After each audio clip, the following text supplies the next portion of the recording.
Hey my watchers, welcome. Today we are gonna see. What if Knight Naruto had harem with Vempiress? Today was a day like any other for Haruno Sakura, the sun.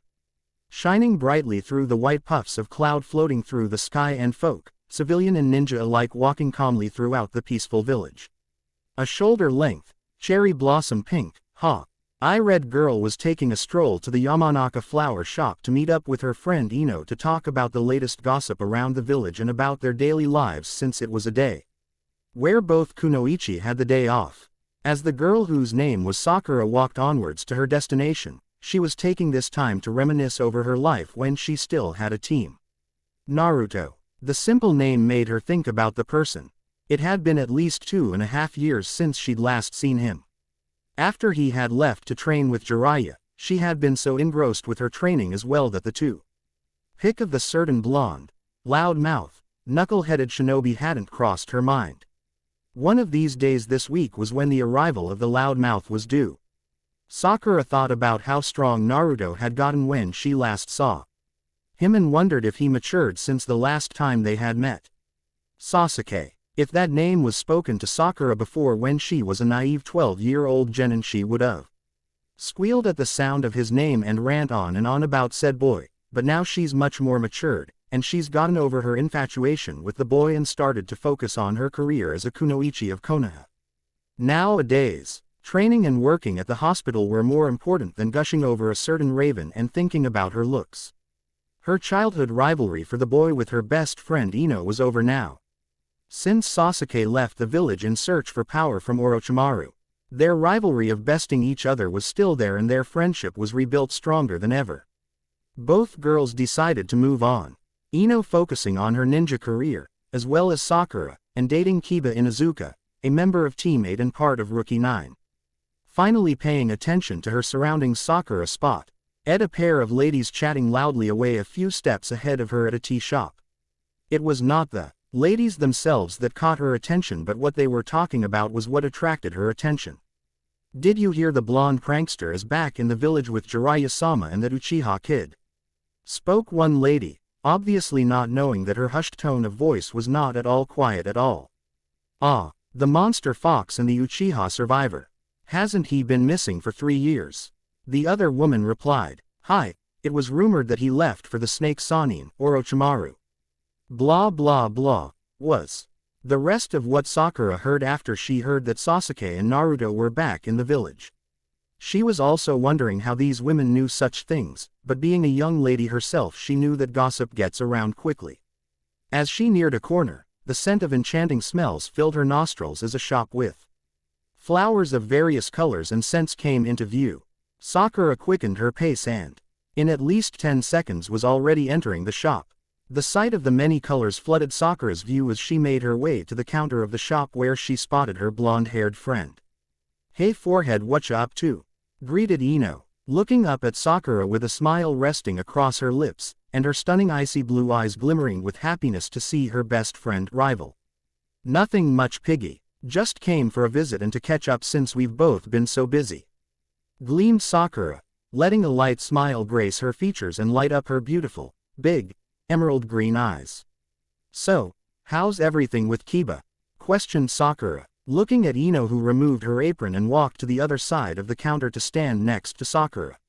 With mischief dancing in her eyes, Ino replied, "Everything's excellent, forehead. Me and Kiba-kun couldn't be better, and don't get me started with matters in the bed. He's such a—" Ino was cut off by the ringing of a bell, signaling someone entering the flower shop. Footsteps were heard as the two girls looked up to see Kiba himself staring up at the girl with a raised brow and sly grin plastered on his face. "Did I interrupt something?" asked Kiba, staring at the two girls in front of him, clearly amused at their expressions glued on their faces. Ino was the first out of the two to snap out of the stunned daze and smartly replied back, "Of course, Kiba-kun." Sakura resisted slapping her forehead, which she grew into. "I was just about to tell Sakura about our adventures in the bedroom. The things you do, like when you—" Ino was once again cut off, but by Sakura this time, who said, "Ino pig, I don't need to know about that." Sakura quickly intervened, completely flushed and embarrassed. Kiba bellowed out his laughter and turned to hug and kiss his girlfriend. Sakura, Finding this moment very awkward, decided to state her leaving, but before she walked out the door, Kiba spoke up after breaking off the kiss and said. Later, Sax, wait before I forget. Tsunade-sama said she wanted to talk to you and said sneak in some sake cause Shizune took all of her sake. Finished Kiba. Hi will do, Yane piggy, Kiba. Yane forehead, Sakura. Ino waved. As Sakura exited the flower shop and made her way to Hokage Tower, but not before getting a box of sake, with a few things on her mind. Also keeping a few reminders in her head like talking with Ino later and making sure that no one interrupts them along with the other girls, Hinata and Tenten, and maybe Tamari when she comes around. It's been about half an hour since Sasuke, Naruto and Jiraiya returned to the village. And they still haven't stopped their arguing. Geez, and to think it was difficult looking after Team 7 then. Normal Pav, but Baa-chan, Urusei Baka. Tem came back to the village. He didn't do anything bad, so let him off the hook. Naruto complained to Tsunade, who was struggling as to not strangle the blonde loud mouth in front of her. Dobi let her finish. Sasuke grunted, staring at the two blondes who were talking about him. HMPH, what do you think, Kakashi-sensei? Naruto asked, turning to look at Kakashi, who was sweating like a pig by all the tension suddenly being placed on him. Yes, Kakashi, what do you think? Tsunade emphasized, putting more pressure on the poor pervert who was stuck in between the heated glares being struck to him by both blondes. I thin. Kakashi was cut off when a poof sound entered the ears of the four shinobi in the room. A cloud of dust flooded their view for a few seconds before clearing off to reveal the beautiful pink-haired Kunoichi. Haruno Sakura. Not noticing the males present in the room, Sakura stood up from her crouched position, and walked up to Tsunade, who was sitting at her desk with a raised eyebrow, until Sakura said, "You called for me, Shisho," before reaching into her pouch, and pulling out the two sake bottles, placing it onto the desk of her master. "Ah, Sakura, the person I just wanted to see," Tsunade said, snatching the bottles from their previous place before ripping off the top, and chugging down the bottle. Sakura-chan?" Naruto questioned, looking at the girl whose back was facing them. By hearing her name, Sakura quickly turned around to be greeted with quite a sight. There stood the three members of her genin team, Uzumaki Naruto, Hitaki Kakashi and Uchiha Sasuke. Stunned by their appearance, she took her time to look over the three, starting with Naruto. He looked so much mature, and was taller than herself. His outfit had slightly changed from when she was a genin. It was like his old outfit, except it was black and orange. His spiky blonde hair was as bright as the sun. By the way she held his gaze with his azure blue eyes, it still held its forever playfulness and fun nature. Next she turned her attention to Sasuke, the boy who she used to have a big infatuation on. He had outgrown his cute and adorable face to grow into a handsome young man. His defined jawbone and high cheekbones seemed made like a statue. She noticed his obsidian eyes were darker and colder than before. His hair had grown longer, but still remained the same duck butt shape. She noticed also that with the uniform Orochimaru had made them wear in sound had certainly showed how much his work had paid off. Last but not least, her gaze landed on her old sensei, who was finally her equal. He looked to be the same as ever with his silver gravity-defying hair, and his trademark mask, which covered his face, and his Konoha leaf headband over his left eye. Kakashi looked up from his book as he could once again feel someone's gaze on him. He looked up to see his female student, who surely had grown over the years. Deciding to tease the girl, he said, "I know we haven't seen each other in a few years, Sakura. But you don't have to check me out," smirking behind his mask as he waited for the girl's reaction. A reaction he wanted was a reaction he got when Sakura flushed red and shouted out, "Pervert," then proceeded to punch him in the gut, which resulted in him flying across the room and through the door to the other side and smash painfully against the wall, and then was greeted by Guy, who shouted, "Kakashi, my rival WHO was the person WHO defeated you so easily." Kakashi could only bend his head forward, pointing in the direction through the hole in the door "Oh, Sakura," which resulted in Guy yelling out, "Youthful Sakura-san, you are sure strong-willed like your master. Keep up the youthfulness." Then ended his little, youthful, speech with a nice guy pose, and walked away dragging Kakashi in tow. Damn it, Sakura, that was the 5th door this week. Tsunade slurred out, who was getting the effects off the alcohol, and giggling madly at the reactions from her 2 stunned teammates. Ahem. Anyway, Sakura, I have requested you here because along with your newly returned teammates and sensei, you will be heading out for a B rank mission to a school called Cross Academy. Tsunade said, already chugging down the 2nd bottle of sake. What? Tsunade Shisho. Sasuke just came back and you're already willing to let him go for missions without the elders knowing about his return? Sakura questioned Tsunade, thinking her teacher was being reckless. Of course I'm not reckless, Sakura, Tsunade replied, as if reading Sakura's mind. The elders already have word of the brat's return. But since there's going to be meetings and stuff about the Uchiha's return, don't you think it would be best for him to leave the village under the watch of his teammates? Also Chi would test his trust if he is actually willing to return to Konoha and serve loyally. Tsunade finished. Bu. Sakura huffed in defeat. Hi. Sakura mumbled, agitated a bit by the sudden events happening. Anyways, back to the reason you were called here. This mission is pretty mysterious considering it should be placed as a S rank mission. And why is that, Ba-chan? Asked Naruto. Because his mission is requested by someone in a different universe. ++x++. Kya kya kya, idol senpai. Screamed crowds of girls with hearts in their eyes. Good morning, ladies. I could all hear you. You're all so energetic and cute today. Chirped an electric blue-eyed golden blonde-haired teen. Hanabusa, I don't think Konami-sama would appreciate your behavior. Especially if it causes more trouble for the prefects. Stated a teen with short, strawberry blonde hair, and amber eyes. Ah, come on Akatsuki, lay back a bit and enjoy the show. Ido replied, a short, slender girl with red, brown eyes and short bark brown hair was shouting and trying her best to direct the crowd of girls in black uniforms into 2 neat lines, but was failing miserably. Whistle, okay everyone get into 2 rows right now, Yuki said, trying to get their attention. Suddenly a small group of girls decided to gang up on Yuki. Stop hogging the night class, Yuki Cross, just because you're the daughter of the headmaster. A random girl said, as a chorus of yes started to erupt from the group. Don't be silly, it's my job as a prefect to make sure you're back at your dorms by sunset. Yuki retorted. All of a sudden, the rest of the night class came through the gates and past the crowds of girls and boys. Kya, the shouts and screams came back at full volume. Yuki was stunned by the screams and was forcefully pushed over to the side by the many girls as they tried in vain to see the males of the night class. Itai, Yuki whimpered, as she carefully lifted herself off the ground. Then in a matter of seconds, a pale hand was stretched in front of her and a voice as fine as silk was heard. Daijobu, Yuki. Yuki slowly looked up to see the person she admired for as long as she could remember. Konami-sama, Yuki whispered, lost in his garnet-colored eyes. Konami helped Yuki up carefully, still locking gazes with her before a few coughs interrupted their moment. Yuki turned around to face a group of angry girls. She quickly straightened her composure then spoke. Hi, Konami-sama, I'm fine. It's my duty as a prefect to look out for the day class students. The girls stormed off, but Yuki still held her strict composure.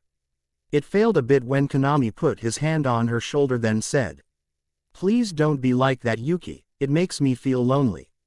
His hand slowly trailed up towards her face and another hand came out of nowhere and grabbed a hold of his before it could touch her face. By this time, the crowd of day class students had already left to their dorms, which only left the 2 day class students, Yuki and Zero. I suggest you go to your class, Kuren senpai. You wouldn't want to be late, would you? Questioned the silver-haired teen, never taking his gaze off the brown-haired vampire.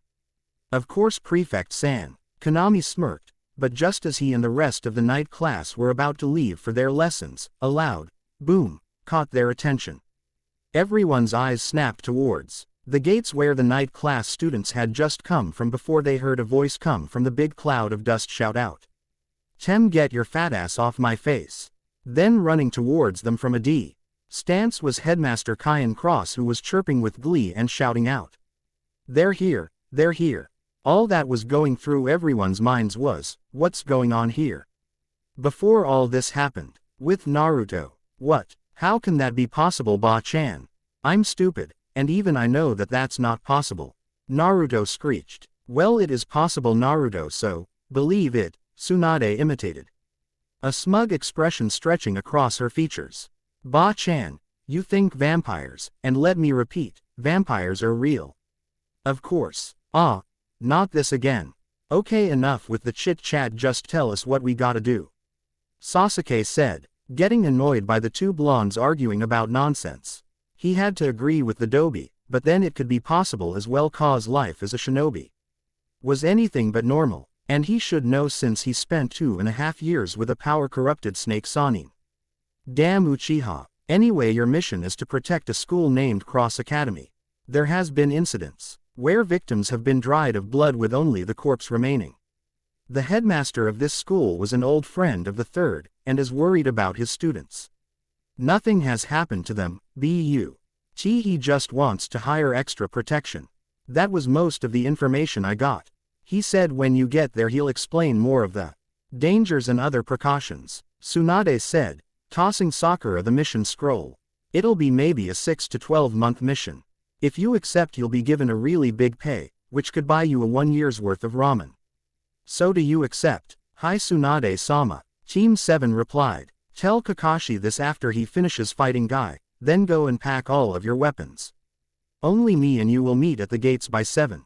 Tell Kakashi if he's a minute late, I'll ban Ika Pa. Raidies in this village and have all merchandise, movies, books and so on burned and destroyed. Clear. Hi. Naruto and Sakura said. Sasuke merely nodded. Yosh, now get the hell out of my office.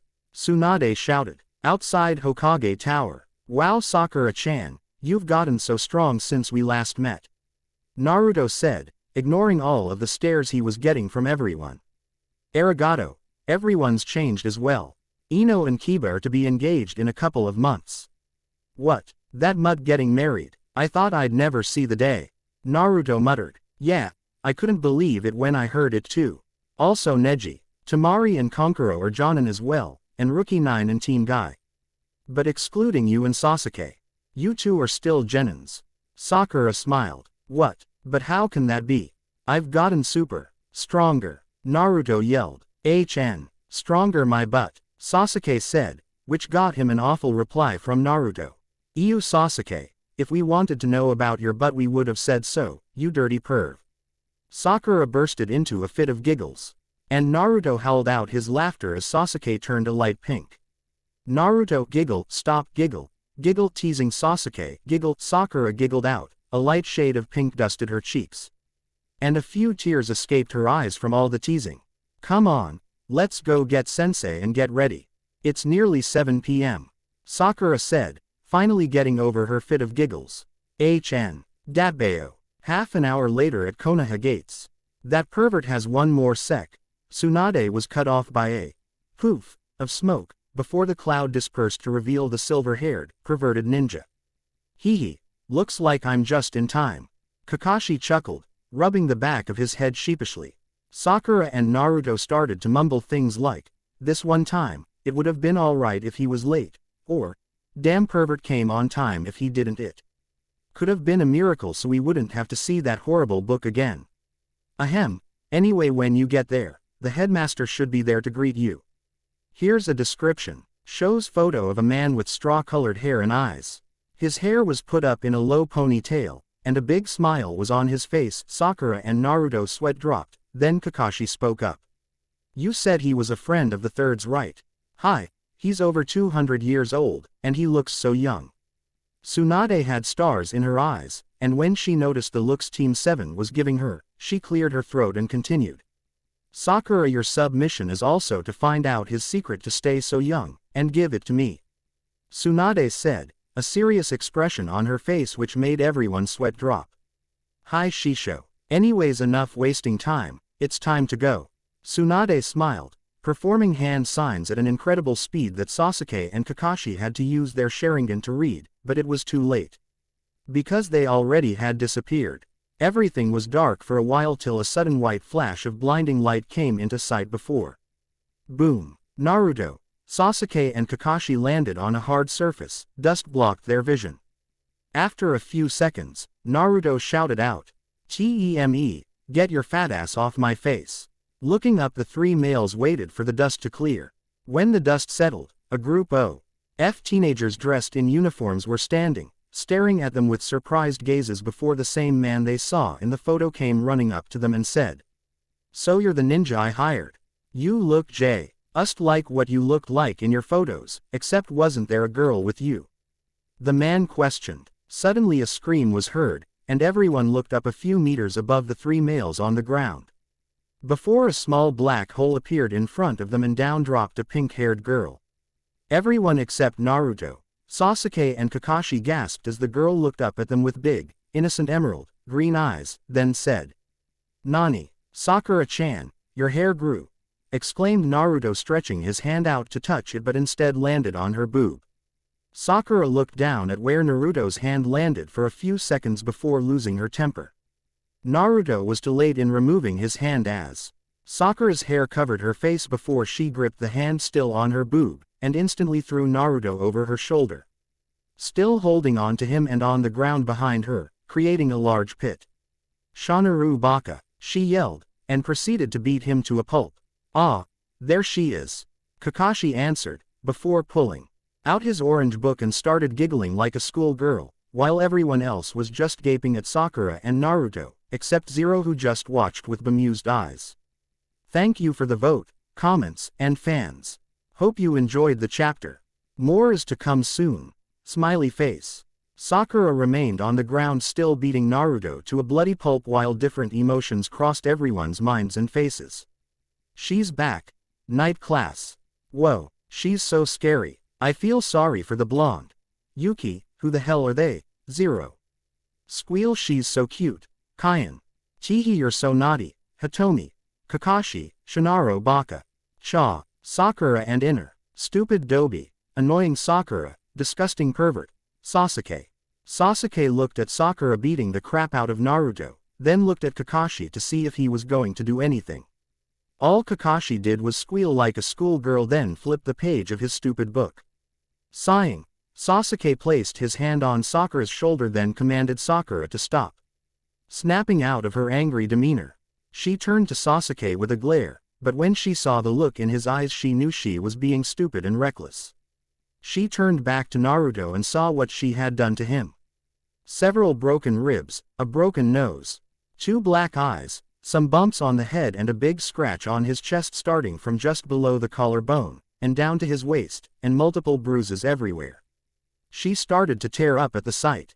"I'm so sorry, Naruto-kun." Sakura sobbed in a weak voice, as she started to heal him right away, making Naruto groan in relief and discomfort from all the injuries he received.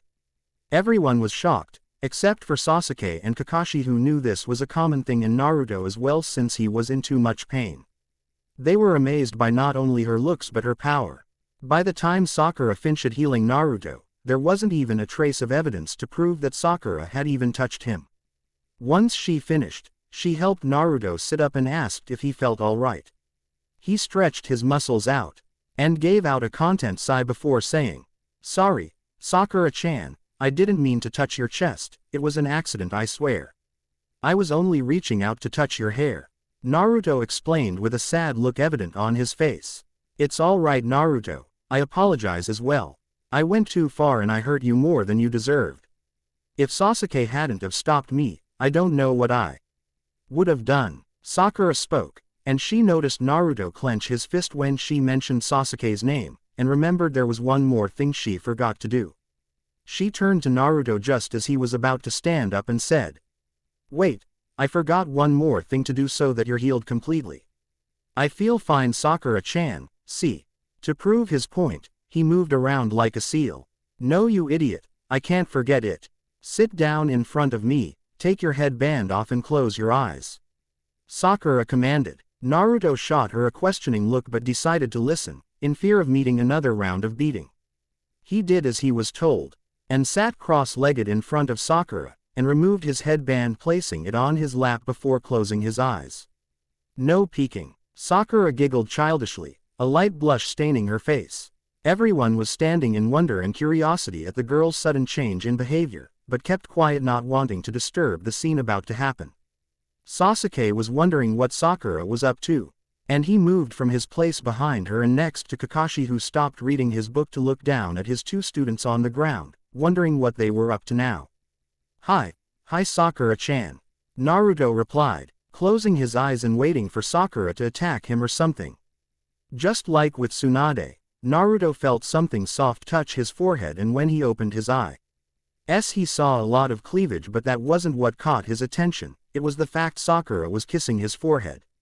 Suddenly, the weight of today's events were lifted off his shoulders, and he felt much more calmer.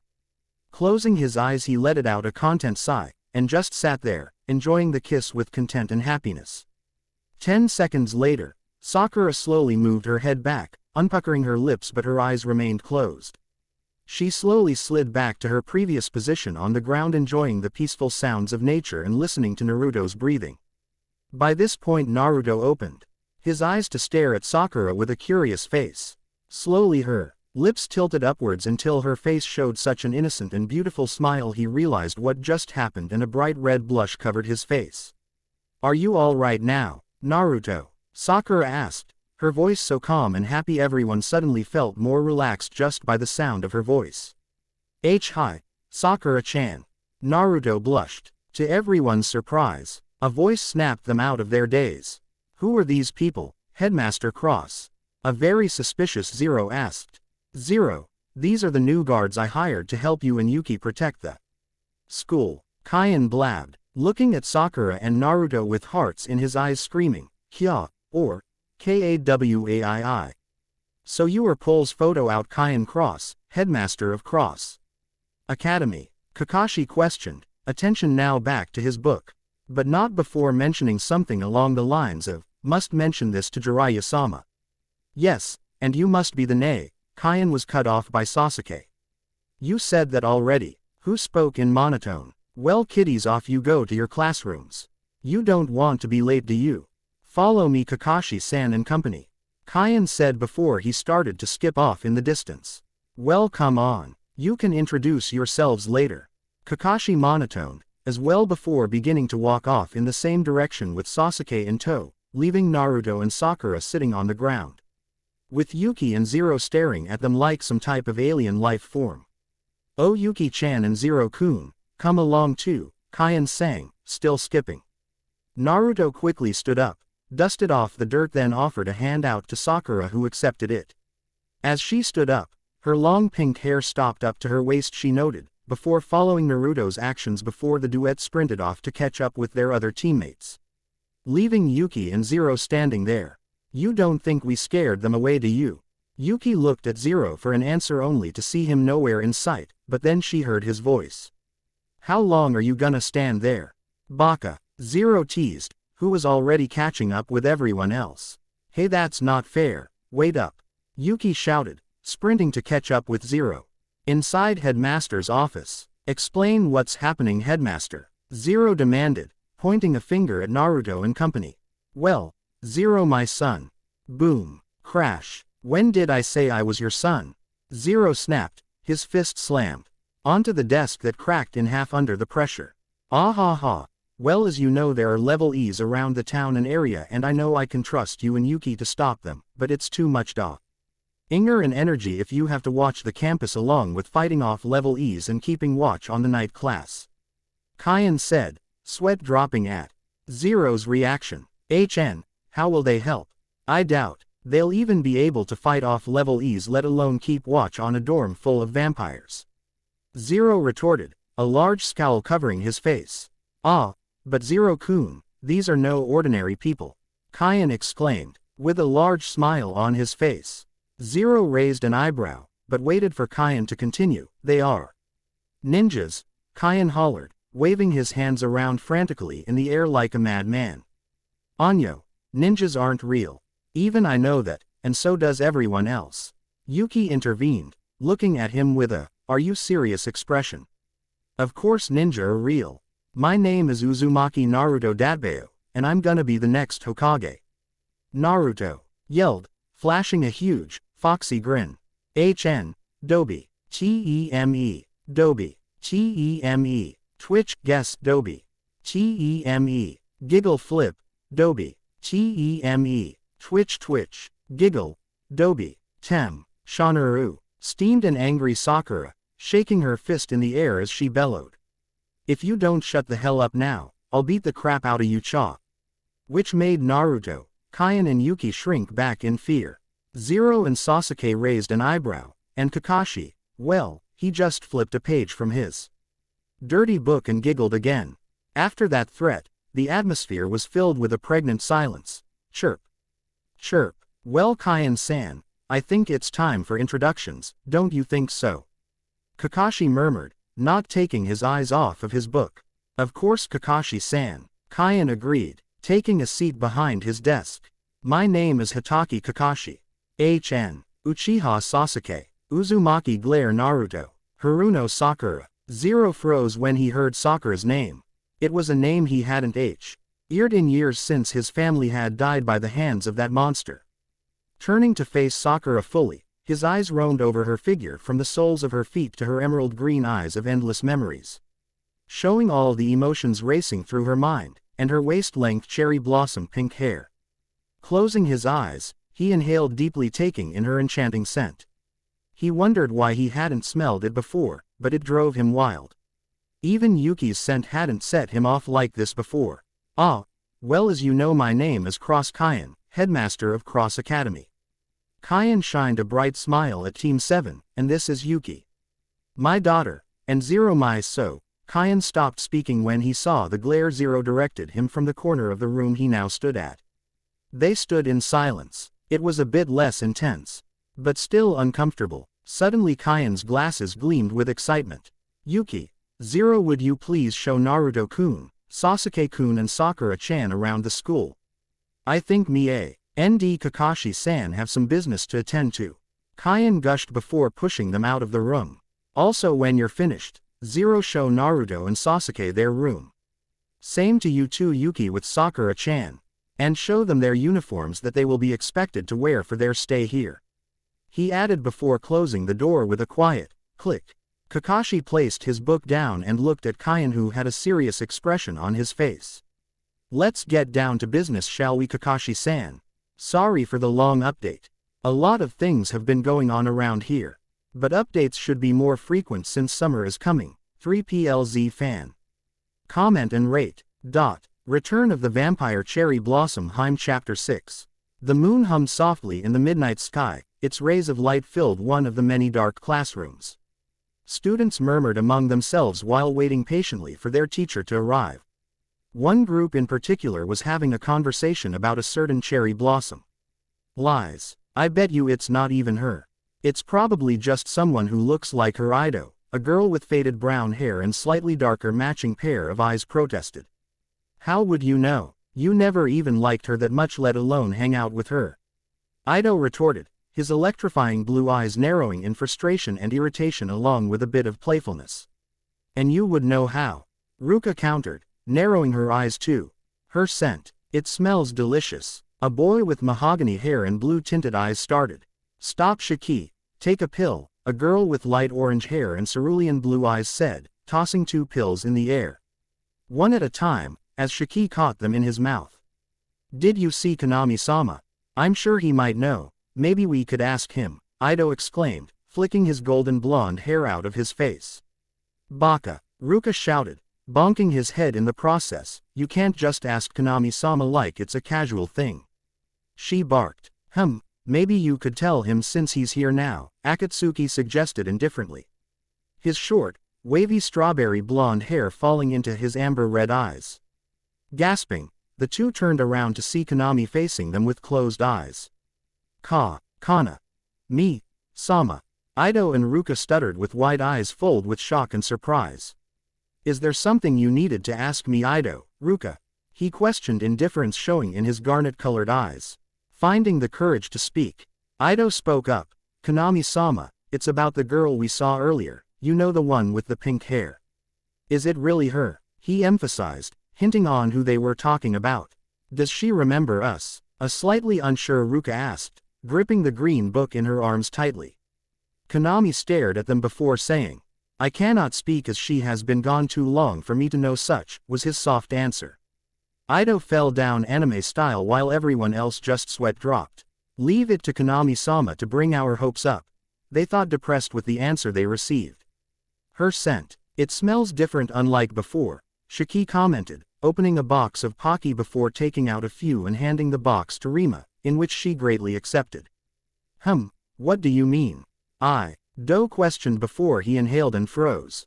Everyone was curious to why he suddenly froze, so they inhaled as well before coping Ido's movements. A sweet scent was drifting throughout the school, and it was magnificent. Even better than Yuki's. Konami sat down by the window as Siren stood next beside him, coming out from the shadows.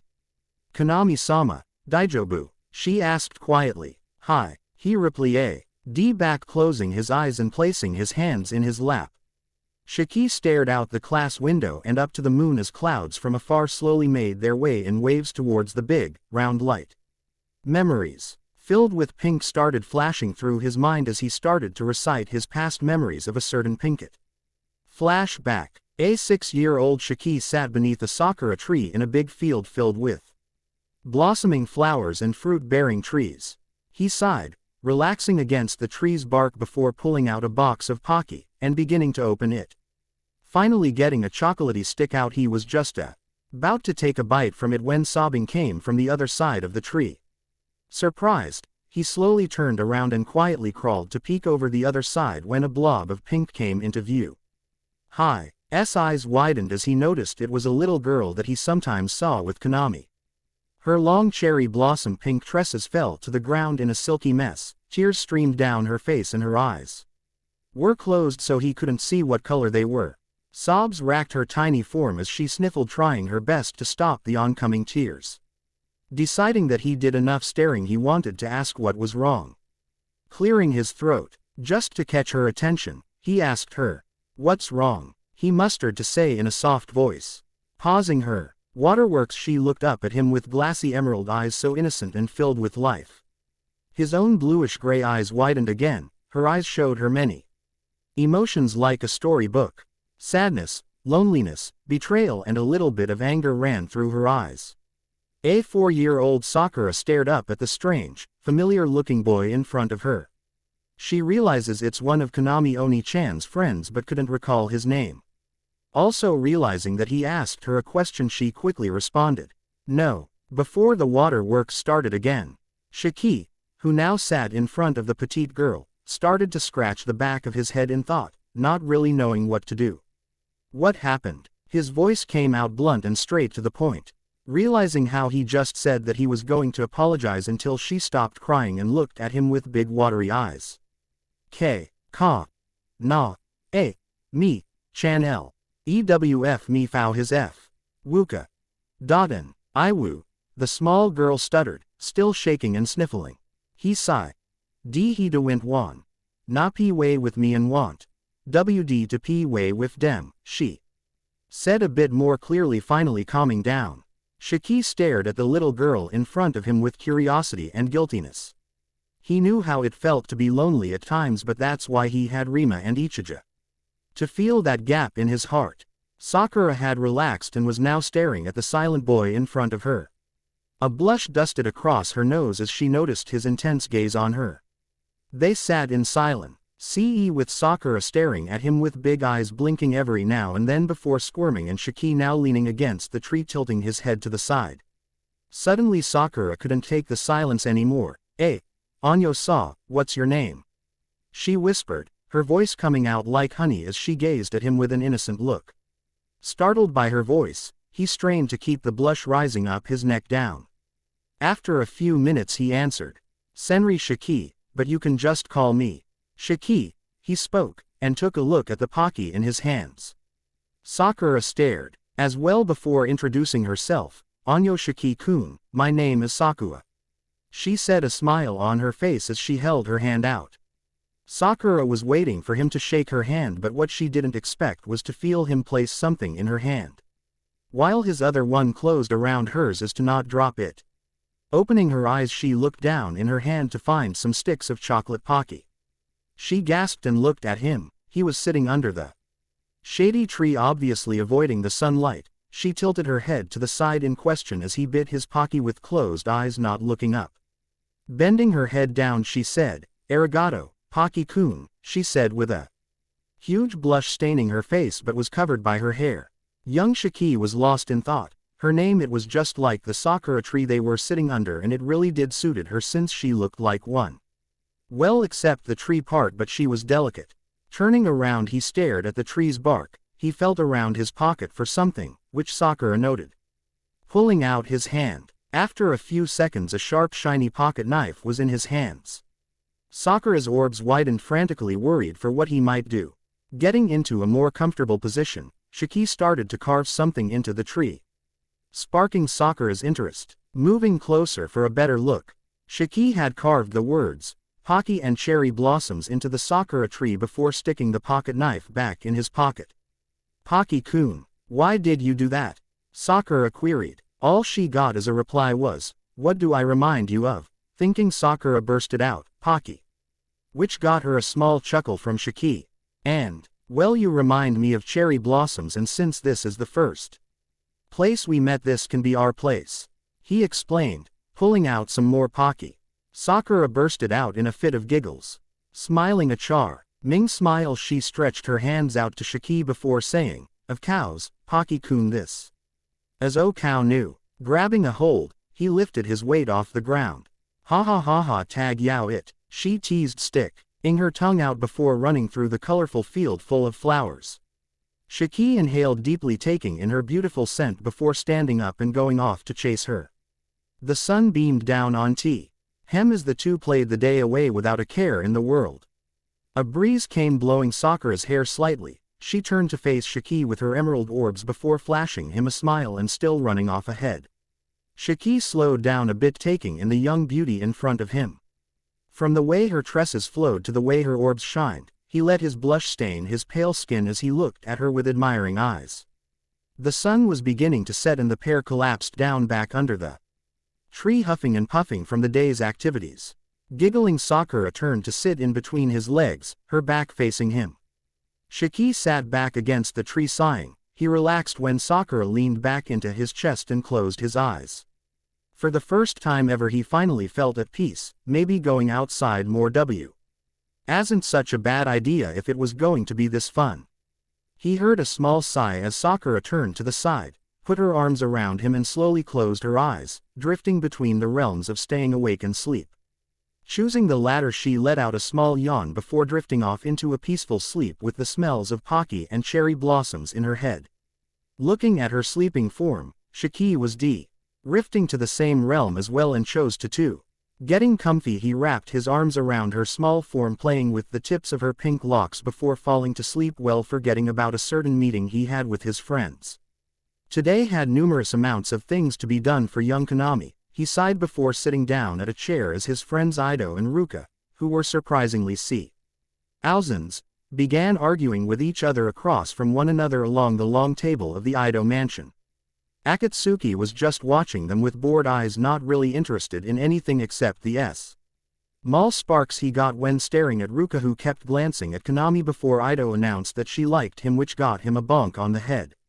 Rima and Ichija were chatting and Shiki wait, where was Shiki? The thought ran through his head before he dropped the matter, letting his mind drift to a certain cherry blossom. He felt guilty now. He shouldn't have been so mean. He could have let her come. It wasn't that big of a deal. It was just a playdate with his friends, but with Ido shouting to you from every direction and complaining for everyone else, it was hard to concentrate. Correction. He should have checked who he had shouted at first. 8 hours before. Konami-sama, I doubt blah blah blah. Ido ranted, which Ruka retorted to. He was waiting for Sakura. She said her Okawa-chan won't ed her for a moment, then she'll come back. Chattering from the group got louder and his eyebrow started twitching. Ido kept shouting at him from all directions and everyone else kept talking. His irritation was rising and it was the last straw when someone tapped his shoulder. Turning around he shouted, "What do you want, Baka?" Everyone quieted down now, staring at the scene in front of them. Crystal light cries quickly filled the room. Konami looked down and his eyes widened in shock at the person standing in front of him. G's gomen on. Ni. Chan if. Yo, you did own. TW. N. T. M. E. H. Air. Yo. W. Company. ULWDVE. Saw. Y. Little Sakura stuttered before running out with streams of tears running down her face. Sakura, wait. Gomen. He shouted and was about to chase after her but was stopped when Ichija held him back. Let her cool down then. Apologize and Gomen Nasai Konami, if we weren't so loud you wouldn't have shouted. He said, bowing. Everyone followed as they realized it was their fault too. Sighing, he nodded before sitting down, worrying about Sakura. Back to Konami. Huff, looking at the time, it was already 5:00. It's getting late, I need to find Sakura now, he thought, standing up. Where are you going, Konami-sama? Ruka said, with longing eyes. I must take my leaving now, it was nice being here but I must go, it is getting late. Konami replied, and right. He was when butlers came in to escort the others. Hey, where's Shiki? Rima asked, looking around. Oh no, the baka forgot again. She groaned, slapping a hand to her face. It's all right. Anyway, see you later. Ido yelled to everyone, a huge smile on his face. Oh, and Konami-sama, he spoke. Yes, Konami replied. Tell Saku-chan I said hi. He hollered, waving his arms frantically. Hi. And with that said, Konami walked out of the mansion in search for a pink-haired little girl. He looked everywhere for her, and just when he decided she would have gone home, he saw a blob of red hair under a sakura tree in a field. Focusing better, he realized it was Shiki. Walking closer, he realized there was pink blob on his sleeping form. So can you imagine the surprise when he found our little cherry blossom in the arms of Senri Shiki under a sakura tree that had the words, Pocky and cherry blossoms carved in it. His eyes softened when he stared at Sakura and his brow rose when he looked at Shi. He who had a stick of Pocky sticking out of his mouth. Shiki could feel someone's eyes staring at them, so he opened his eyes to reveal a blue orb, and then he saw feet, slowly looking up the pair of feet. He was met with the face of Kuren Konami, who had a raised brow in questioning. Reading the silent message, he carefully lifted Sakura like he was holding a baby and handed her to Konami, who in turn nodded to him. Before walking away, Konami said, Arigato Shiki. Oh, and Rima said next time if you don't come she's gonna take all that Pocky of yours. He chuckled quietly. Shiki's eyes widened before they closed again. A smile adorning his face this time. Hey, but it was worth it this time, nay. He spoke to himself. End of flashback. His mind suddenly reeled back into reality. He watched as the wave of clouds covered the moon and the candles around the room went out. Now is the time of the vampires. Konami whispered as everyone's eyes turned red. Cherry blossom petals flew past the window and the aroma of Pocky filled the air. The next day. Afternoon. What? Seriously? Naruto cried. Sakura sighed. Sasuke stood in front of the headmaster's desk with a distant look, and Kakashi just sighed as well. Putting away his pornographic book back in his back pocket. Yes, Naruto. Going up against vampires isn't something that you should take lightly. Just because they do not have ninja abilities doesn't make them weak. They are, in fact, quite a challenge for ninjas such as us, Kakashi replied. Arg, I say, just let someone else handle small-time stuff like this. Right, Sasuke? I mean, aren't you tired of lame missions like this one? Go on, tell him, Naruto said with his arms crossed behind his head, and with closed eyes. Sakura glanced at Sasuke, interested in hearing his response. He was still looking out the window behind the chairman's desk. Sasuke, she said, curiously. He snapped his head towards Naruto and Sakura, then scoffed. You don't have to come along if you don't want to. This is an Uchiha. No wait, my mission, the Uchiha survivor replied. Naruto opened his eyes, then looked at Sasuke pathetically. But why? Sakura facepalmed while Kakashi went to explaining once again. If you haven't forgotten already, Sasuke has the Sharingan.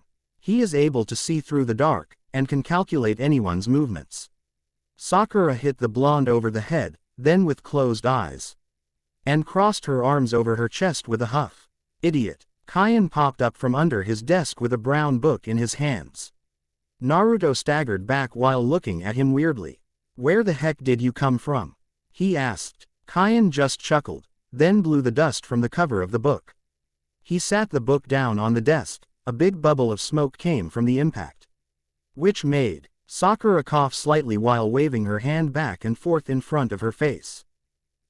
Cross-san, no disrespect or anything, but how long exactly have you had that book?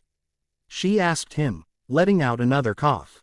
For about 100 years now, he replied, opening the book and flipping through the pages. Naruto went back to standing beside Sasuke and Sakura, then put his hands behind his head in his usual, casual way. So you're telling me that you've lived for more than 100 years? Naruto asked him in disbelief. Kyan smiled. Of course, I am a vampire. Wow, that's so cool, the blonde interluded. Naruto nodded at first, but after his brain processed what he had just said, his eyes grew as wide as Tsunade's chest. Seriously, Naruto exclaimed loudly. Sakura, again, facepalmed, then hit him over the head. Baka, you didn't let the man finish. Sakura exclaimed, while breathing heavily out of her nose. Naruto put his hands over the swelling bump on his head, and groaned. Ow, Sakura-chan, that really hurt, he whined. Well, it wasn't supposed to feel good, you know, she replied, crossing her arms back over her chest. Before I was interrupted, I said that I'm a vampire hunter. I do have vampire DNA, but I'm surely not a vampire, Kyan continued after Naruto and Sakura's bickering ended. Naruto made a O shape with his lips, then nodded, this time, in understanding. So if you have a vampire's blood but isn't an actual vampire, what does that make you? The blonde asked the chairman. Kakashi looked from the window to Kyan, interested in his answer. He too had been wondering what Kyan Cross was the very first time Tsunade informed him of his team's mission. But unfortunately he wasn't able to get an answer. XOO. Kakashi appeared in front of the Godame's desk with his usual pornographic book in hand. Hi, Tsunade-sama, he asked, pocketing his book back into his back pocket, giving her his full, undivided attention. It would seem that you and your team have received a mission in another realm. Now, this isn't your regular, kick some ninja ass, then come home, mission. No, it's way more advanced than that. I'd have to rank this mission an S rank, or maybe even an A- rank. Tsunade said, leaning back in her chair with her arms crossed. Kakashi rose an eyebrow in interest. A rank, is it that serious, Tsunade-sama? He asked her. She nodded. I'm afraid so, Kakashi. We're dealing with vampires here, and I know that you remember Rito Kuren, right? She asked him. He lowered his head, and nodded.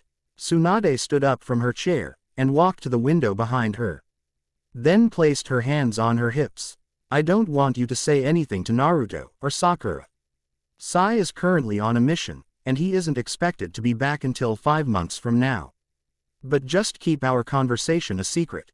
If either one of them knew about Rito Kuren, then I'm sure that they won't hesitate on finding him. Especially Sakura. Keep an extra eye on her. Konami Kuren and his group will remember her from first sight, so please, do not let him get to her. His intentions are anything but good, she muttered. Kakashi nodded in understanding, then pulled out his book. She turned around with a small smile. You are dismissed, but keep everything we just talked about in mind. Don't forget it. Kakashi rubbed the back of his neck. So who issued this mission? He asked her. Oh, Kyan Cross. He was a friend of the Third's. He's a very unusual man, but he's quite friendly, she replied. So is he a vampire as well? She shook her head. No, he's a Shizu. Nei busted through the door panting whilst trying to catch her breath. Tsunade-sama. Said woman turned around, with a raised eyebrow. What is it? She asked the heavily breathing woman. Some of the Jonin ninjas said that they saw Naruto-kun, Sasuke-san and Jiraiya-sama entered through the gates just now. Shizune replied. Tsunade narrowed her eyes, then sighed. Fine. She glanced at Kakashi. You are dismissed. He nodded once more, then disappeared, leaving a couple of leaves behind. She turned back to the window. I'm counting on you, Kakashi, she murmured. Yosh, let Jiraiya know that I'll get his report later on. Shizune bowed. Hi, Lady Tsunade. She rushed out of the room, closing the door behind her. Present. Kyan tapped his chin in thought. Well, I guess that would make me a vampire hunter. He replied, flailing his arms in the air. Sakura intervened. Okay, no disrespect again, Cross-san, but can you tell us what we're supposed to be doing at the moment? She asked of him. Kyan nodded, then began flipping through more pages of the book. He stopped on a page with strange writing on it, and a medium-sized red dot just below it.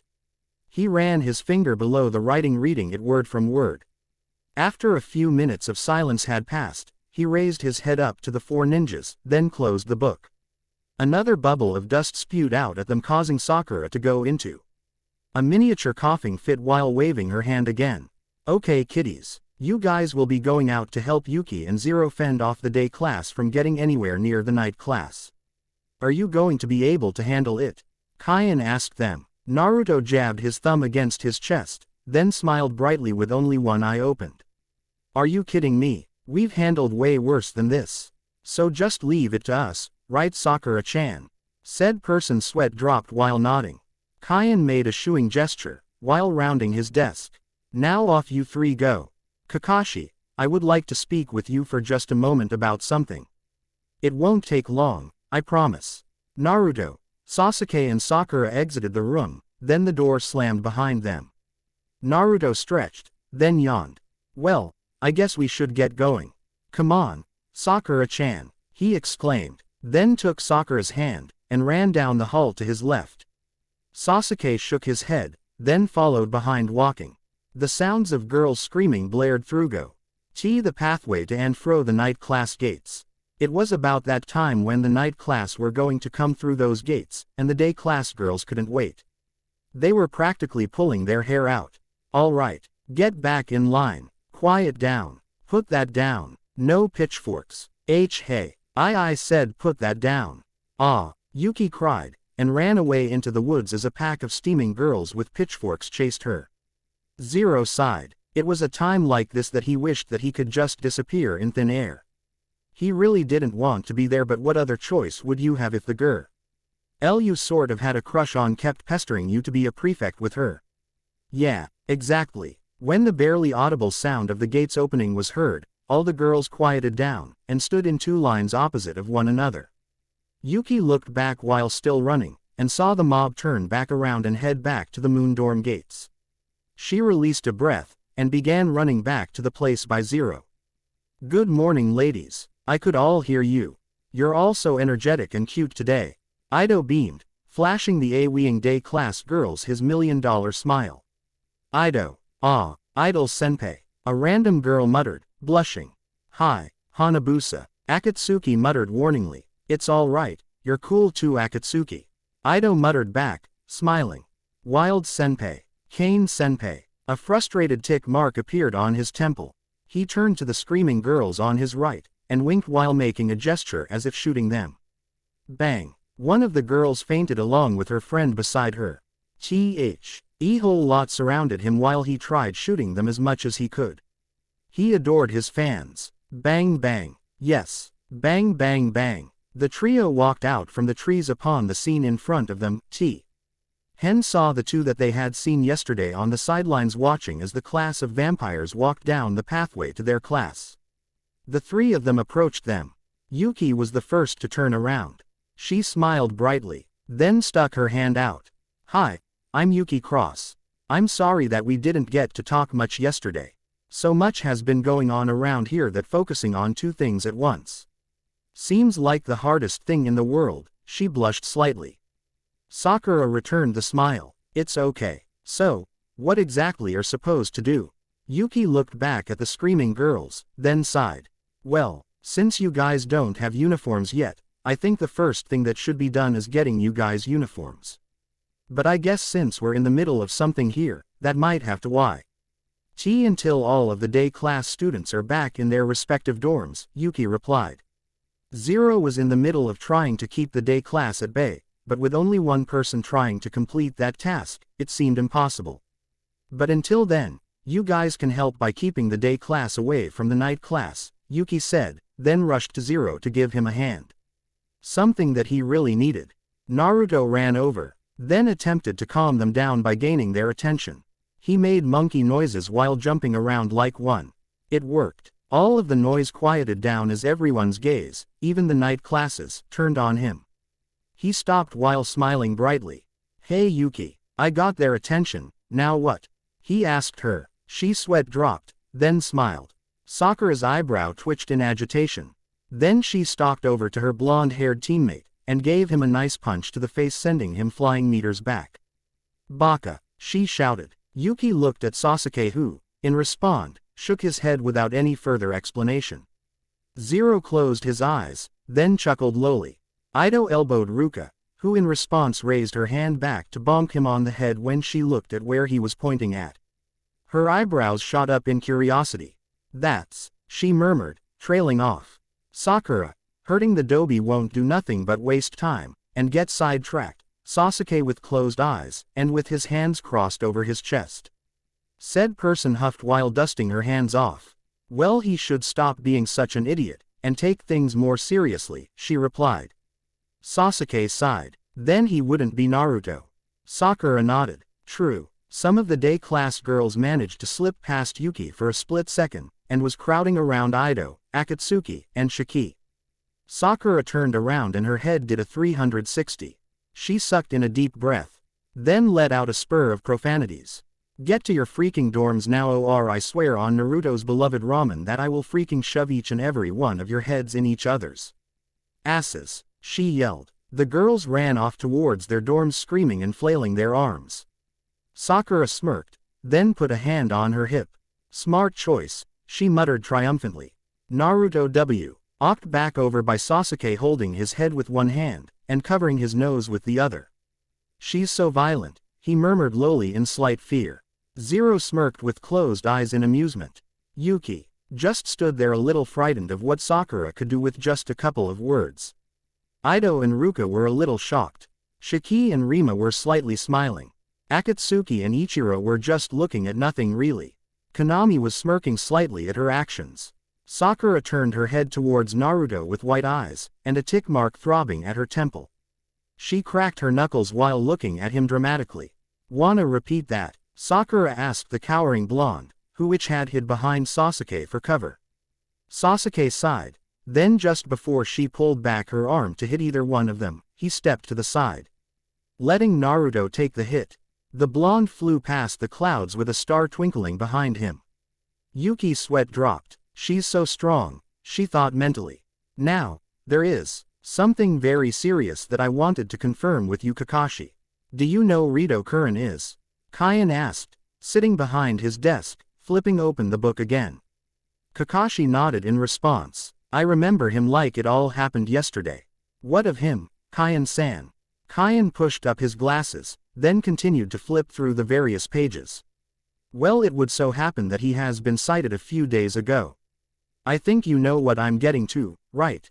Hi, so he's still after." "Yes," Kaien nodded. "He will stop at nothing to take her power. That's why I want your boys, Zero, and Konami to protect her in secret. I don't want her to know about him just yet." Kakashi's eyes widened slightly at the name of Konami. He remembered what Tsunade has said about him. XOO, Konami Kuren, and his group will remember her from first sight. So please, do not let him get to her. His intentions are anything but good, she muttered. Kakashi nodded in understanding, then pulled out his book. She turned around with a small smile. "You are dismissed, but keep everything we just talked about in mind. Don't forget it." Present day. Kaien-san, what did you know about Konami Kuren? Kakashi asked him, curious. Kaien stopped on a page, removed his glasses, then looked at Kakashi straight forward. "You suspect him too, huh?" Kakashi's eyes widened slightly in shock. "How did you?" "I've always suspected him for doing it." Kaien stood away from his desk, then turned around to look out at the orange and red sky as the sun peeked over the hills and trees. "Doing what, Kaien-san?" Kakashi asked out of confusion. "A long time ago, when Sakura-chan was just a little girl, her parents were killed by vampires. She didn't have anyone. She was alone. Faintly, I remember her standing in front of the house she had grew up in, burned down and turned into ashes. I remember because I was there, but I didn't show my face. I had this strange feeling that someone was going to take her in, but it was someone that hadn't even crossed my mind as an option. Konami appeared, took the crying girl into his arms, then bit her neck. I would have jumped out of my hiding place, but what happened next stopped me. He had long pulled away, then opened some kind of portal, then walked through it with her fainted in his arms. At the time, it was snowing so I couldn't really get a good look at him, but I knew that it had to have been Konami. He was the most close to her than anyone else. That was last I had seen of him. That is, until he came to me asking to be the head of the night class since it was going to be full of vampires and all. At first, my answer would have been an instant no, but he seemed like he knew that I was there when he had bit Sakura-chan. It turned out that he did, so he explained his reasoning. And that he had erased her memories of him and his other friends of her. He didn't want her to remember such horrible memories, so that is why he made himself forget also, even though that itself was hard since he was deeply in love with the blossom. Kyan finished. Tsunade-sama told me to watch him because his intentions are anything but good. Do you know what she meant by that, Kyan-san? Kakashi asked him. He turned around with a slight smile. Ah, she still thinks of him as the bad guy. Kakashi rose an eyebrow. What did you mean? Tsunade and I have been great friends for as long as I can remember. She likes to protect others from harm, and that's what makes her so strong. She wanted to keep our friendship in secret, something I never understood. Because of her village, and my school's safety. If my students knew that there was a link from the ninja world to ours, then things would get hectic faster than you could blink. So I ended up agreeing, and so that's why we act as strangers when it comes to other people. She never really liked Konami-kun. All she had seen was his picture and his profile, and that made up her decision, and suddenly assumed that he was the bad guy. Kakashi nodded slowly in thought. So he's the good guy here. Precisely. Kakashi stood from the comfy chair, then pulled his book back out. Well, Kyan-san, thank you for giving me answers to my unanswered questions. It really helped, Kakashi said, then bowed slightly. Kyan smiled brightly. No problem, Kakashi-san. It was my pleasure. Kakashi exited the headmaster's office, then proceeded to doing what he had wanted to do since they had got there. Explore the school, and that's what he did. Nope, Sakura said firmly, with her arms over her chest. Please, Sakura-san, you look so cute. Yuki gushed, smiling brightly. Sakura shook her head. I refuse to walk out in this, barely covers my accessories of a skirt, Yuki-san. Yuki giggled. It's not that short, Sakura-san. Just a little bit above the knees is all. Plus, what you were wearing when you arrived was kind of short, but you seem to have no problem with it. Sakura's sweat dropped. That's because I wore shorts underneath it, Yuki-san. Well, that's the length that all of the uniforms are made as, and while staying here, you must wear one to fit in so no one gets suspicious, Yuki explained. Sakura sighed, then let her arms drop by her sides. Fine, I'll wear it, Yuki squealed, then hugged the pinket tightly. Yay, she pulled away, then clapped her hands. Okay, let's go, Sakura-san. Headmaster wants us in his office right away, Yuki said, then took the pinette's hand, and ran out of the room, towards the headmaster's office. Hey, Yuki, said person looked over her shoulder. Hi, why don't you call him dad instead of headmaster? Sakura asked her. Yuki giggled, then looked ahead of her. Because he's not my real dad. He adopted me. Oh, she looked down sadly, sorry for asking. Yuki shrugged. It's okay. Really, I love him like a dad, so I guess you could say that he's my dad. I just prefer to call him headmaster instead. It's something that I've always done. Oh, we're here. Sakura smiled. She reminds me of someone. She thought mentally. When they entered the office, Kakashi, Naruto, Sasuke, and Zero were already there waiting for their two female friends to arrive. Yuki went and stood by Zero, while Sakura stood beside Sasuke. Kyan jumped out from around the desk, surprising Naruto once again. Where the hell do you keep coming from? Naruto asked him, eye twitching. Kyan simply just laughed, then noticed that they all had on their uniforms. He stopped on Sakura, then pounced on her. Headmaster, Sakura choked out, trying to get out of his suffocating hold. Kawaii, you're so cute in your little uniform. Kaien gushed out, holding her more tightly. She sighed, then pushed him off, causing him to stumble back with a small pout. You're so mean, Sakura-chan. Hey, headmaster, can we get on with this? My hands are itching to kill something, Sasuke said, with his arms crossed. Ah yes. He walked around the desk, then sat down. Last night, one of our students was found in the forest. Outside of the gates, Konami notified me that it was a level E that's responsible for these doings. With me tending to school matters, I don't have the time to go out level E hunting. So that's the exact reason you four were summoned. To do just that, he said, flinging his arms up in exaggeration. Now, you three will have to pose as vampires so the level E's will think you're a vampire. They will still attack you, but at least you'll have a better chance at being underestimated. Sasuke and Sakura nodded while Naruto stood there with a dumb look across his face.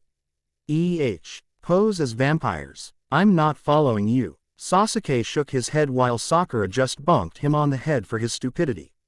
Baka. Naruto covered the bump growing on the top of his head while groaning. Sakura-chan, what did I do that time? I really didn't understand what he meant. What is so confusing about posing as vampires? She screeched. Naruto chuckled nervously. Nothing. I just like it when people repeat things. Sakura's eye twitched as she tried to reach out and beat him into a pulp, but fortunately for Naruto, Sasuke managed to hold her back while Naruto cowered behind Yuki and Zero. Kakashi smiled, shaking his head. His students. Sasuke let Sakura go, then while exiting the room, he said over his shoulder, I'll be outside the door. Let me know when we're ready to go. Then he walked out the door, shutting it behind him. Hey, Sasuke, come on. Let's transform into vampires so we can hurry and kick some vamp ass. Naruto yelled, coming out of the double doors of the school. Sakura followed closely behind with Zero, Yuki and Kakashi following as well. Sasuke was leaning up against a tree twirling a kunai between his fingers while in thought. The best way to defeat vampires is to become a vampire. Transformation Jutsu. Suddenly, a cloud of smoke clouded the blonde, but after a few moments, the smoke went away to reveal a vampire Naruto. The only problem was that Naruto's fangs were a little too sharp and long. They reached all the way past his bottom lip, almost to his chin. Yuki and Kaien giggled. Sasuke and Zero smirked to keep from making any kind of noises. All the while Naruto looking at them confused.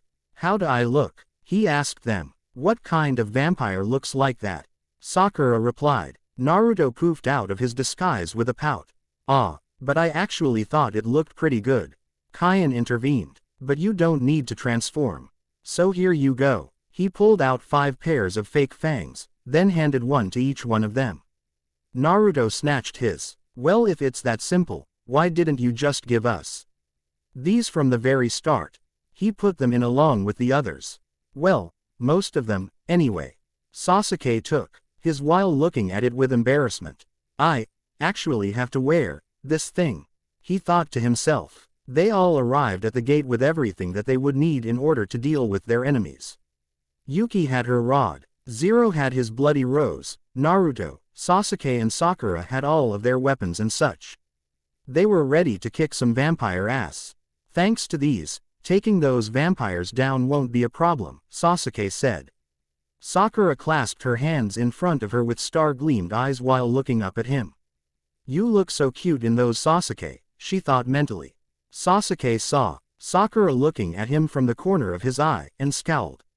Come on, let's go. Naruto stepped up. Wait, hold it, Sasuke, look, we're supposed to be able to blend in as vampires.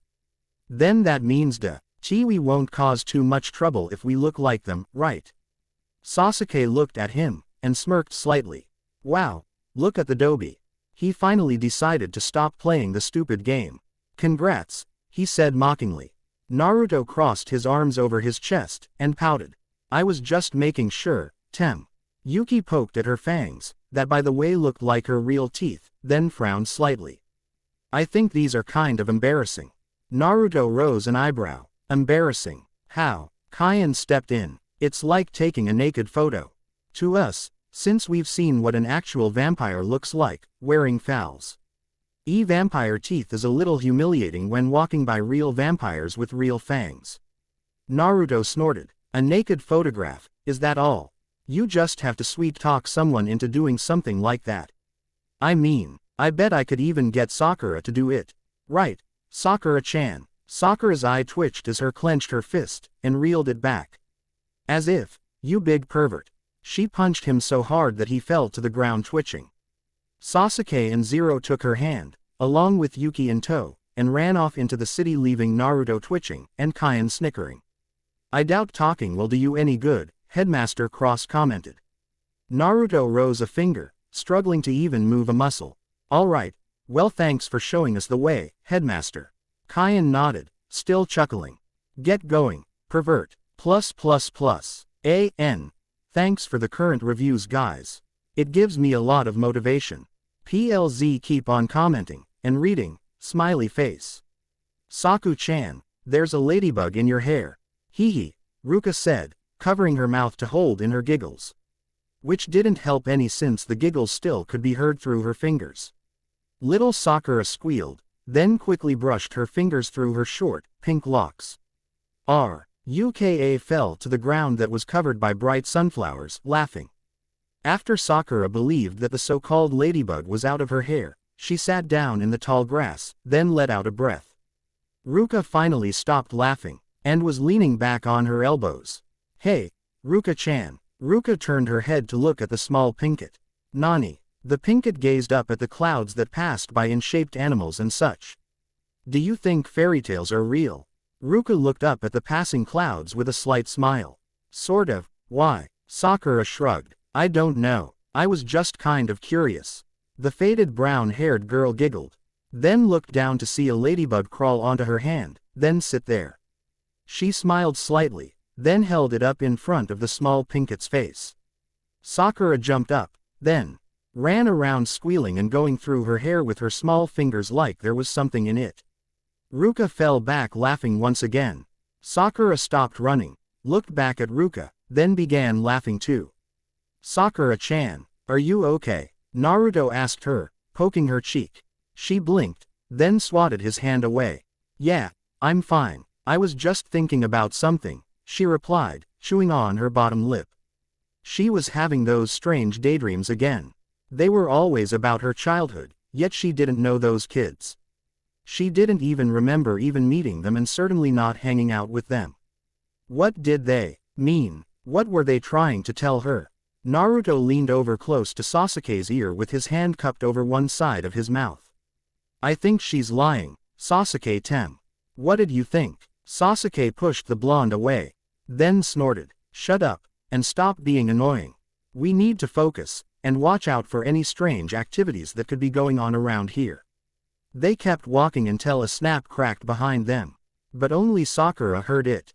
She stopped, then looked back, but she saw nothing. It was as if something or someone was playing with her. She snapped her head towards the source of sound that cracked once more, but this time it was coming from inside a tower. But not just any tower. The clock tower. She looked back at the rest of the group that was getting further and further away until they had completely disappeared. She knew that she could easily catch up to them later, so she followed the continuous sounds that kept coming from the tower. As she moved about, she heard what sounded like footsteps, but she brushed it off thinking it was probably a townsman. Eerily, she walked up the long, swirly steps until she came up on a steel, rusty old door. Slowly, she reached out to turn the knob when a herd of spiders crawled out from the sides of the door, and onto the knob. She pulled away so fast, she heard her wrist pop. She took a few deep breaths, attempting to slow down her heart. After a few moments of breathing, she seen some of the spiders drop to the ground, and run away down the steps. She looked back at the door, twisted the knob, and the door opened with a loud, scary creak. Reluctantly, she stepped inside, then the door slammed shut loudly behind her, causing her to jump, clutching her heart lightly. She sighed, then proceeded forward till she saw a figure standing in the moonlight's path. She couldn't exactly see it very well, but from what she could see, the figure had on a dark cloak. It looked to be a man, seeing that he was tall and slender with broad shoulders. When she went to take a step back towards the door, she realized that her feet was glued to the ground. She began to panic, but was silent all the while. She slowly looked down at her feet to see that nothing was holding her there.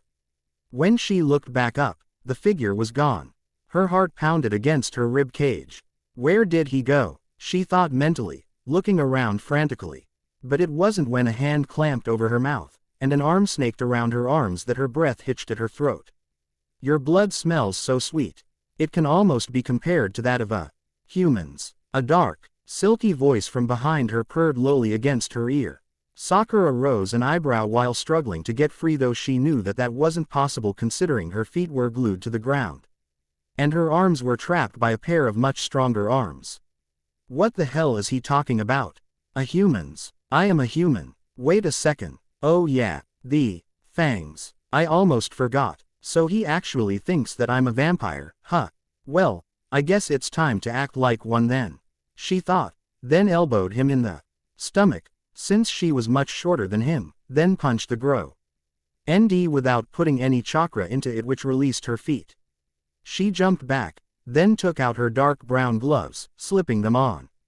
The figure chuckled darkly while removing his hood. She gasped lightly at the sight. It was him, the one that had shown up in her dreams almost every night. He was the one that desired her blood. She could never understand why. Why someone wanted her blood. He looked at exactly how he appeared in her dreams. Sadistic. He had red-brown curly hair that stopped roughly at his shoulders. But what got her the most was his eyes. With complete heterochromia iridium, his left eye was reddish garnet color. However, his left eye was an icy blue. Her heart no longer jumped against her rib cage. It had completely stopped. She knew exactly who it was. That's why she feared him. Rito Curran, she breathed out. Said person just simply smirked, then put his hand out. She shook her head while taking tiny steps back, hoping that he wouldn't notice the small movements. S smirk grew as he began walking forward. Seeing this, she tried to run past him to the door, but somewhere in her mind she knew that she wouldn't be able to outrun him. She didn't for 1 second doubt his abilities. He was Rito Curran after all. His arms shot out, catching her instantly. He pulled her into his chest, then took in a deep breath, and smirked. Your fear is even more enticing. I wonder what smells the best. Your blood or the power you hold within you. With saying this, he leaned down and licked the spot on the side of her neck that he was aiming for, and grinned sadistically. You're mine, cherry blossom, he whispered, then sunk his teeth through her skin, causing a blood-curdling scream to erupt past her pink lips. Dobie, this is your fault. If you had have been watching her like I told you to, then we wouldn't have to be worrying about her, Sasuke shouted out in frustration. Naruto sighed, but grinned. Worrying about her? So you do like her, don't you, Tem? Naruto accused the raven. Sasuke sighed, then turned around when hearing a faint scream not far off from where they had just came from. Without a word being said, he took off towards the sound. Naruto smirked, then followed his raven-haired teammate. He definitely likes her. Yuki followed quickly after the two of them while Zero was already ahead of all of them. He had noticed that the Pinkett had stayed behind, so he made it his business to watch over her, and made sure that she didn't do anything too rash, or anything that could possibly get her killed. He had hid behind a trash can to keep from being seen as he saw her walk up the stairs up to the tower. He had sweat dropped when seeing her reaction to the spiders, but proceeded in following her into the tower. He had quickly, and silently, it in the shadows to keep himself hidden until something happened.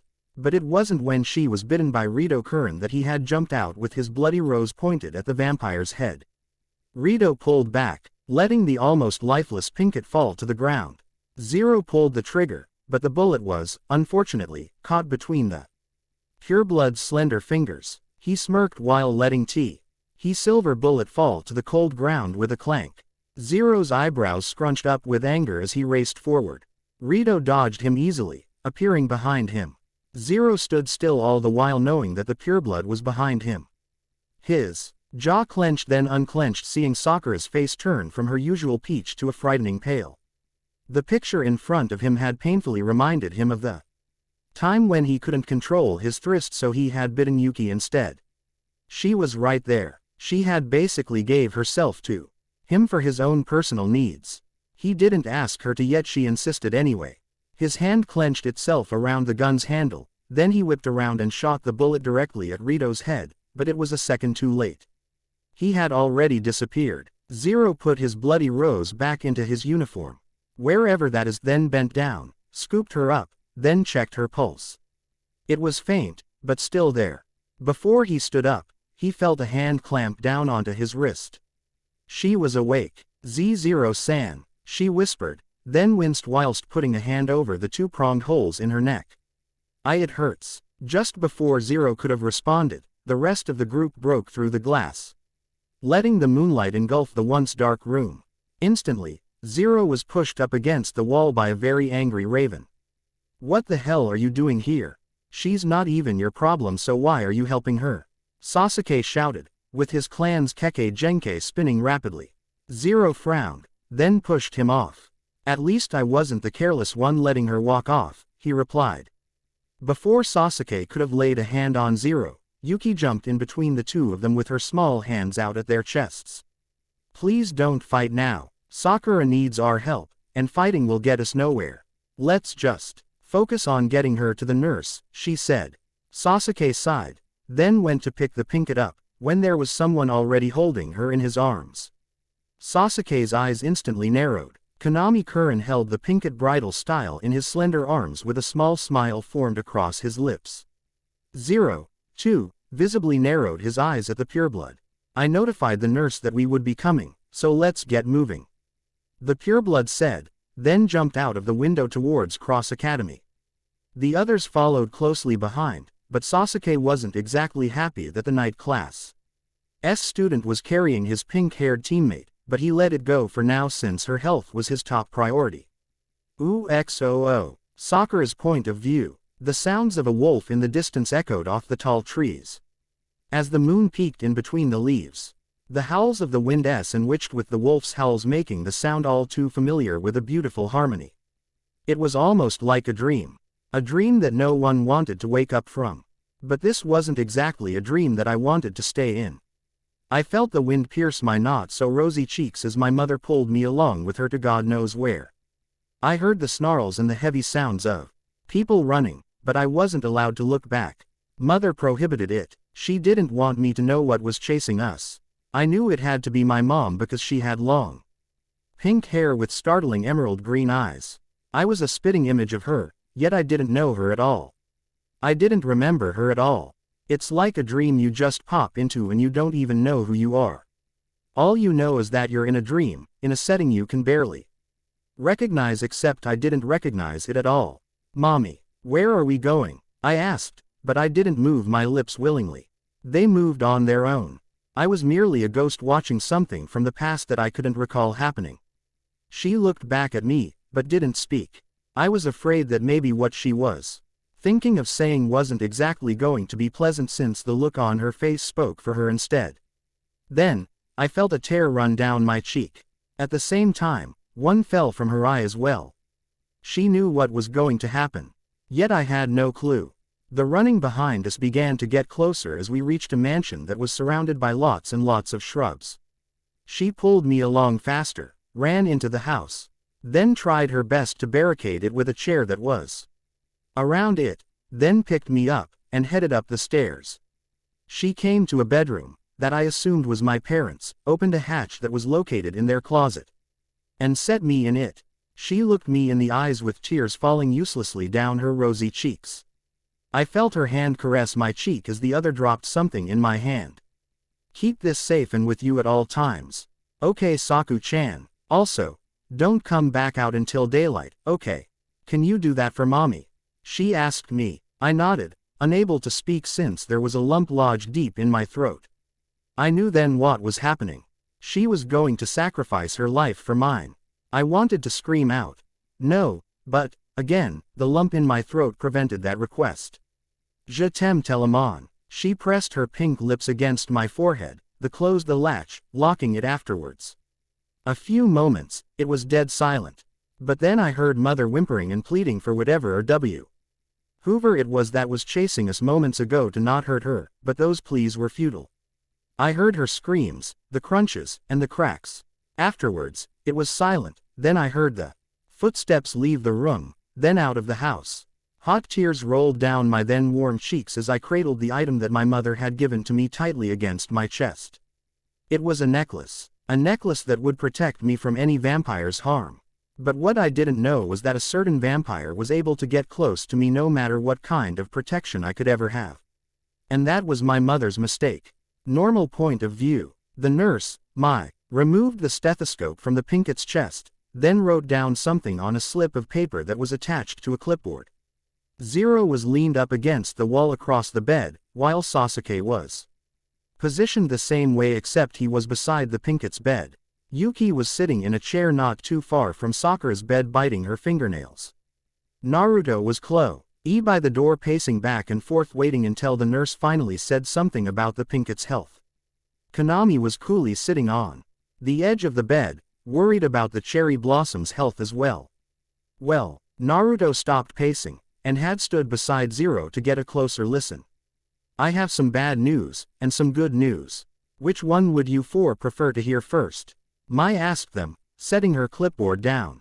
What's the bad news? Naruto asked her. She sighed. Since she was bitten by a pureblood vampire, another pureblood vampire must suck the foreign pureblood vampire's blood out of her, or she will be turned into a vampire.